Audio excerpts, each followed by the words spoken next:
What prompted you to make this Instagram post in the first place? I knew that I'd been working on a workshop called Love and Trauma, the Trans Experience, that was going to be in association with the Trans Visibility March on DC. And I was trying to get some attention.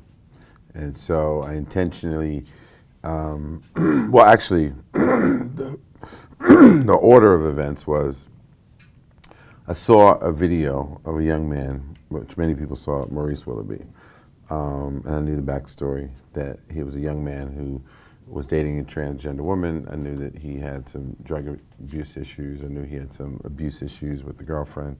But in the video, you see him be bullied, and it had circulated, and people thought that this kid, committed suicide because he was being bullied, directly related to his dating a trans woman. So that was part of the story. The other part of the story for me was when I saw that kid in the video, I thought of myself. At that age, I was someone who was also curious about what's going on with transgender people, women specifically. And so I thought that I would post a video and make a comment around why is it that it's okay for us to record bullying each other? Why is it okay for us to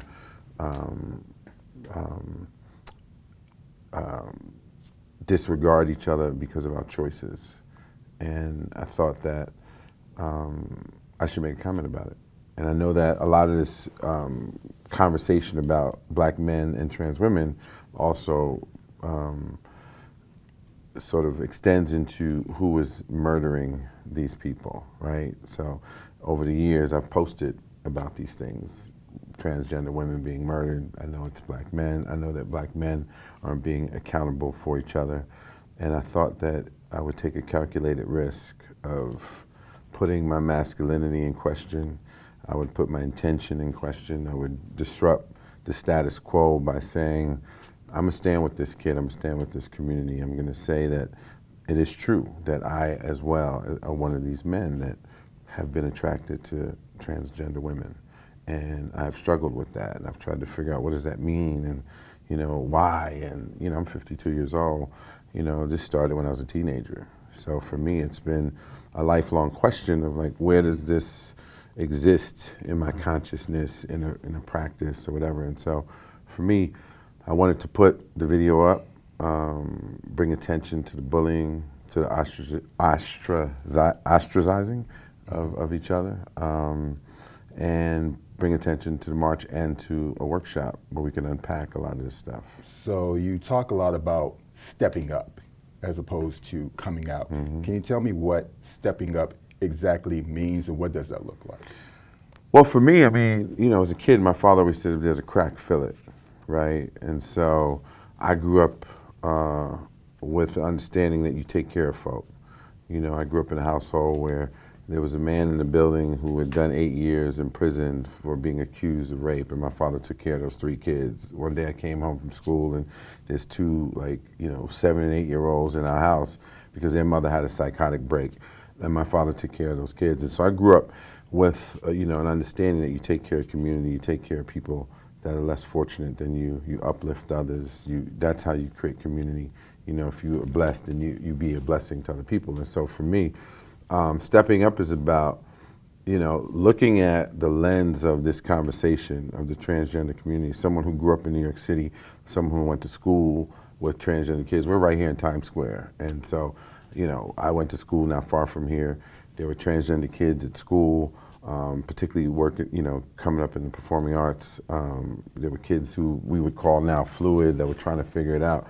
I went to school with Octavia St. Laurent, who was in the movie Paris is Burning before she transitioned. So my experience with the transgender community goes back for decades. And so someone who has seen people suffer, people who can't get jobs because of their gender identity or get kicked out of the home and they're homeless or drug addicted as a result of that, and then, or they're on the street selling themselves and then they get arrested, then they have a record, and that cycle of abuse, for me, I knew that if a black man like myself that has represented intentionally and authentically, we'll get back to the authentic part, but authentically, I know that my presence in the culture has meant many things. I know that when I arrived on the scene as a cop, that influenced people, that influenced fathers, right? I was a young father on a television show. So I know the history of who I've represented in the culture. And I know that it takes someone like myself to stand up and make some noise about an issue that no one is actually paying attention to. And so stepping up for me was, taking a stance and just saying, I'm here, I'm here to represent you, I'm here to fight with you, to open up the aperture so people can see your humanity. I'm a storyteller. I know that I have things in the pipeline I've been trying to do for years. Octavia, for folks who don't know, do yourself a favor, watch the movie Paris is Burning, and you'll meet my former classmate, but who's no longer with us. And it's been a desire of mine for a long time to stand with the community and tell these stories, because they're fascinating stories. They're fascinating individuals that I know, both trans men and trans women. Now there's more transgender kids I've had an opportunity to meet, and their parents, and I just feel like it's a community that's been shitted on. And I'm glad that I put something out into the world where it's not a movie, it's not a TV show, but I said something as Malik Yoba that shook the world. Literally, I've gotten communication from people all over the planet. And that's powerful. That's powerful. Even though there's like nonsense and noise that came with it, and a lot of confusion that came with it, I just know what my purpose is, and my purpose has always been to service before self, always, and so that's essentially. So I definitely want to kind of get into some of those things, right? So since creating these posts, you received a mixture of support and criticism. On a more serious note, a trans woman by the name of Mariah Lopez Ebony wrote a Facebook post in which she accused you of soliciting sex from her as a minor at ages 13 and 16 years old. So what do you say to that allegation? I say that,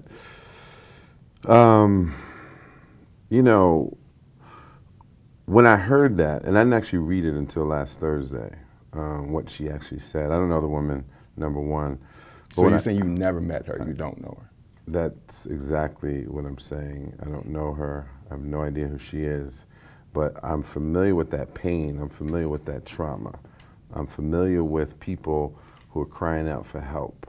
I'm familiar with the lack of regard for this population, which is, again, my point. And so when I heard it, for me, to hear something so heinous, right, number one, and then to see someone post something with no proof of anything, and then to see the world embrace, or a portion of the world embrace it and pass that around, that toxicity speaks to exactly why I do the work that I do, right? And so it's an oxymoron almost. It's like, wow, the first cisgender man who stands up with a community then gets attacked by that community. But that's true for anybody who's ever stood up for oppressed people. It's happened to Gandhi, and it's happened to Mandela, it's happened to Marcus Garvey, it's happened to Malcolm X, it's happened to anyone who would say, I'm gonna stand up for these oppressed people. Think about who we are, right? There was a time we couldn't drink from a water fountain, we couldn't sit in the bus. Think about how ridiculous that is. And so for me, having a view of a community that I grew up with and see the suffering, the very thing that motivates me to help people out of is something that someone tried to accuse me of. I wanted to ask you. I want to finish the point. So the point is, to be on the other side of that tells me that the work has to continue and the blessing will be greater, because the truth will always outweigh a lie, right? And so the truth is people are suffering. The truth is that there are kids in the street, right? But the other truth is that for my entire life, I'm someone who has been working with young people since I was 16 years old, making sure that there are better pathways for other people. And so that's a very loaded question for you to ask me that, and we discussed that before. And I actually told you that I would ask you that question. And so I asked that question. And it's not a loaded question. I told you I was going to tell you up front that I did tell you about it. And we both agreed to it. I told you that. But see, even we sat for 4 hours the other day, right, and discussed this. And so even when you ask me in real time to even the suggestion of it, right, because there's so many implications in that, right? There's legal. And I had another there's- follow-up point to that since you added on. What would you say to people who feel that even in this allegation, you are centering yourself in regards to being someone who stands up for a community? I think that's the way that a lot of people would perceive that, bringing up the famous people who have done great things in civil rights, and you centering yourself in the middle of an allegation. Yeah, this is a bullet wound, right? We're on 45th Street in Broadway. I got shot 5 blocks from here at the age of 15, right? So a quarter of an inch over, I would have been paralyzed from the neck down. A half inch over, I'd be dead. So since January 18th, 1983, I've never taken a second for granted to be alive. I'm very, I can't even count how many people are no longer here that I grew up with, that I've known. That number's, I don't even know how many it is, right? And so life is precious, and each moment is precious. And so for someone who has long understood the power of thought and the power of intention, the ability to manifest my life the way I've wanted to. I've never had a job that I didn't want. I've never had to just work to make money. Every single thing I've done in my life, whether I was a bike messenger, working with young people, making movies, TV, working in education, working with the criminal justice system, working on the environment, working with fathers, any social issue, any professional pursuit, every single thing I've done, it's because it's an intention. And I follow the intention, I chase the purpose, right? And so to stand up in the face of someone saying that you're this, when I know I'm this, I also felt, wow, that's kind of how it feels like to be transgender, right? Can you imagine walking into the world, looking the way you and I do, but feeling inside that something is not lining up, and you need to address that with the way you present in the world, and you don't look so good? I don't think I could ever, or anybody who's cisgender could ever place themselves in a trans person's position. I think we can, because I had to do it on New York Undercover. So on New York Undercover, we did an episode where people were killing transgender people. So we actually had to dress and go into the world. That's fiction, though. That's not real No, life. but you're missing my point. You're making your point. The point that I'm making is that you asked me, what does it feel like to stand up in the face of this? And I'm telling you that if I'm this, and someone's calling me this, that is akin to a transgender woman being called a man.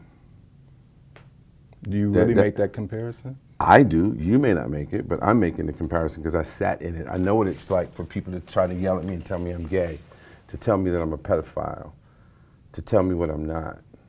And I have to stand up to that. And the only thing that I can do is stand up with the truth. And so when you feel that pain, when you walk down the street and people are basically saying, fuck you, and you still move on your purpose, that's empowering. As painful as it is, it's also empowering. And so when I talk to my transgender friends, and they have people tell them what they're not, when they're telling you that they are, that's painful for them too. So if I'm gonna be the person, the first one, to stand up and take the hits, I know what it feels like. And I feel I have the right to say, yes, as I stand alongside you, I do understand your pain, not on an intellectual level, but on an experiential level. I was walking down the street the other day and someone said, happy birthday, AIDS victim. They screamed that out a window to me. I lost work because of this, just like trans people. I have people look at me sideways, just like trans people. I have people calling me gay, just like trans people. So I have the right to tell you exactly how it feels if I choose to stand up with these folks that I love and appreciate and consider part of my humanity. Okay. And I can tell you what it feels like. I understand. So moving forward with this, to kind of rally out, fill out the rest of these questions before we move forward. Since this allegation, too, if you search your name on social media, some sex workers have come forward saying that you've long solicited sex from trans women, and because of this, you've been criticizing for fetishizing trans women and not having intimate and loving relationships with them. So what would you say to that? I don't know what you're talking about. So we've gone on social media and we found people who have said this, and so social media now is the truth. That's the people who have repository. faces, Yeah. their faces on it. So we were just asking if you had anything to say about that. Okay, so going on to, what do you say to trans black women who say that you're centering yourself and that you're being opportunistic and focusing on your attraction as opposed to their issues, and without proving that you're ready to do the work? So what would you say to that? So you and I sat for 4 hours the other day, Correct? and we decided how we were going to approach this. Not, And we said, went through we decided how we were going to approach this, bro. We went through a number of questions. We decided how we were going to approach this. And we we're said actually that recording, and the more you talk, the better, the worse it looks for you. So what I'm asking is that we're having a conversation. What did you say? I said the more that we're talking, the more I'm just concerned. So I'm generally What did you just concerned. say? I said that the more that it looks bad for you. That's Really? what I'm saying. Yes, sir. This looks bad for me. Yes, because Check I'm this asking you out. a number No, of questions. We're done, bro. Okay. We're done. It looks bad for me because I chose to come here and speak to you about what you do and what I've done. It looks bad for me. It's a setup. I don't like this. Okay. We said that we were going to focus on policy. And we did, and we also, and we also stand on said, allegations, and homie. we I don't also appreciate said, this at all. and no, we had a conversation about a wide range of this things. shit at all, homie. Questions did feel like they, you know. I don't. This is not. We They're fucking not discussed for 4 fucking hours. You They're understand not- allegations, homie? Okay. The fuck is wrong with you? It's starting to just. The fuck is wrong with you? There are. We sat for 4 Yeah, fucking hours. did We sit- sat and we for sit- 4 and we Okay, fucking okay, hours. We okay, did okay, sit for okay. hours. Yeah, we're passing. We sat for 4 Okay. fucking hours. And you gonna stand some fucking allegations? Fuck you. The fuck is wrong with you? This is my fucking life. The fuck is wrong with you? Yo. I have your stuff. Can you guys not? This is like. That's fucked up, man. True. We have- like. The fuck is wrong with you, man? We fucking sat for 4 hours. All right, bro. Don't tell me shit. Let's keep it professional. Don't tell me about it. This isn't professional. This is life. His intention is not to antagonize you. We're trying to. No, we discussed the process. We said we would start. Let's bring it No. down. We can talk about it. Let's bring it. No, down. my man. Just go we had an office setting. Nobody's here to argue Listen. or argue with you. Express No. yourself, but let's keep it professional. Listen, you're not the one being I called understand, names in the brother, street. But he's not trying to call you. We're not- names. He's We trying to have a discussed conversation. how we would flow. We said we would start with policy. We said we would talk about community, and then we said we would talk about our personal lives. We said we would do 20 minutes, 20 minutes, 20 minutes. You stayed on the allegations, B. I want the cards. You can't use any Okay. of it. There's no release signs. I want the fucking cards out of all these cameras. We can't You give can't you our use it without the cards. release. You're giving life to a lie, homie.